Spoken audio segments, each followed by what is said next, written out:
Qatar वालों सुधर जाओ, सुधर जाओ, नहीं तो भारत की सरकार रगड़ देगी। जी हां दोस्तों, ये बातें सच निकल गई हैं कतर को लेकर। कतर जिसकी जेब में भारत की सरकार एक साल के अंदर $13 बिलियन डालती है। क्यों डालती है? क्योंकि $13 बिलियन की हम गैस कतर मुस्लिम देश से खरीदते हैं और यह मुस्लिम देश पाकिस्तान की सपोर्ट करता है, एंटी इंडिया की एक्टिविटी करता है। और हाल ही में कतर ने सारी सीमाओं को क्रॉस कर दिया और 8 भारतीय नेवी के ऑफिशियलों को सजाए मौत दे दी।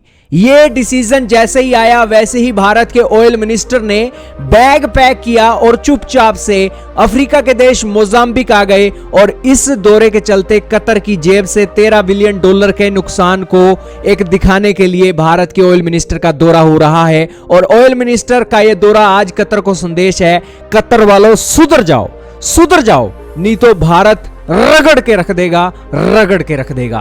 तो सबसे पहले दोस्तों ये गूगल मैप देखिए, ये प्यारा भारत है। भारत के पड़ोस में ये एक मिडिल ईस्ट है। मिडिल ईस्ट के अंदर ये एक छोटा सा पिद्दू सा टाइनी सा देश है जिस देश का नाम है कतर। यहां पर दोस्तों कतर के अंदर 8 लाख भारतीय काम करते हैं। अब भारतीय काम करते हैं कतर के अंदर, भारत की सरकार इनसे अच्छे रिश्ते चाहती है। कतर वालों के अंदर एक ह्यूमन राइट के नाम पे दोस्तों कुछ नहीं है। कतर के अंदर फीफा वर्ल्ड कप हुआ दोस्तों, पिद्दू सा देश है, इस देश के अंदर वर्ल्ड कप हो गया, फीफा वर्ल्ड कप। क्यों हो गया? क्योंकि कतर के पास पैसा बहुत है, पैसा बहुत है और पैसा फेंको तमाशा देखो, वो चीज कतर के अंदर चल रही थी। तो यही कारण है कि यहां पर इन्होंने वर्ल्ड कप करवाया। लेकिन वर्ल्ड कप के अंदर जो स्टेडियम का निर्माण करवाया, उस स्टेडियम के निर्माण के अंदर ही कई 100 लोगों की मौत हो गई, मजदूरों की, क्योंकि उनके साथ दिन रात काम करवाए जाने का काम कतर कर रहा था।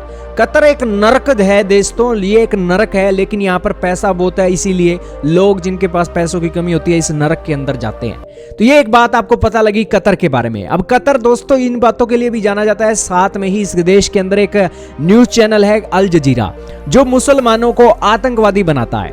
ये अल जजीरा के ऊपर हाल ही में अमेरिका ने कतर को फटकार लगाई थी कि कतर वालों सुधर जाओ। अपने ये जो अल जजीरा का झुंझुनू लेकर तुम दुनिया के अंदर मुसलमानों को टेररिस्ट बना रहे हो ना, अपनी रिपोर्टिंग को कम करो। तो फिर उसके दोस्तों ये आप द गार्डियन का आर्टिकल देख रहे हो जिसके अंदर कतर को फटकार लगाई गई कि अल जजीरा अपनी न्यूज कवरेज को सही करो, तुम तो एक साइड ही मुसलमानों को भड़काने का काम कर रहे हो। तो उसके बाद अल जजीरा को भी अकल आई और फिर मामला देखने को मिला। अब दोस्तों ताजा मामला निकला है भारत और कतर का। भारत का कतर के साथ विवाद चल रहा है ऐसा भी नहीं है, कतर का इजराइल के साथ भी विवाद चल रहा है दोस्तों। जैसे पाकिस्तान का अमेरिका के साथ था ना, बनी हुई भी थी, लेकिन उनके साथ पाकिस्तान के अंदर घुसकर ओसामा बिन लादेन को भी ठोका था ना, वैसा ही सिचुएशन इजराइल और कतर की बन गई है। कतर की ये जो अमीर हैं, कतर का जो राजा है, उसकी तस्वीरें आप देख रहे हो, किसके साथ मिल रहा है दोस्तों? ये मिल रहा है हमास के आतंकवादी से। हमास का आतंकवादी कौन है? हमास के आतंकवादियों का लीडर वो कतर के अंदर स्टे किए हुए है और कतर ने ये कहकर उसे स्टे दी है कि भैया यहाँ पर तो हम समझौते करवाने के लिए, पीस करवाने के लिए यहाँ पर हमास के आतंकवादियों को यहाँ पर स्टोर किए हुए हैं ताकि इनके साथ बातचीत की जाए। अब इजराइल वाले कह रहे हैं कि हम तो हमास के आतंकवादियों से बात नहीं करेंगे, इनके ठोकेंगे। और जिस दिन इजराइल का अपने देश के अंदर ऑपरेशन खत्म हो गया ना, वैसे ही इजराइल की एयर स्ट्राइक होगी और ये हमास के आतंकवादी, इनके जो ऑफिस हैं यहाँ पर, इनका खात्मा होगा। और देखिएगा दोस्तों बवाल बहुत बड़ा मचने वाला है और कतर दोस्तों दूसरा पाकिस्तान बनने जा रहा है, आप देखिएगा। अब भारत के ऑयल मिनिस्टर मोजाम्बिक जाते हैं।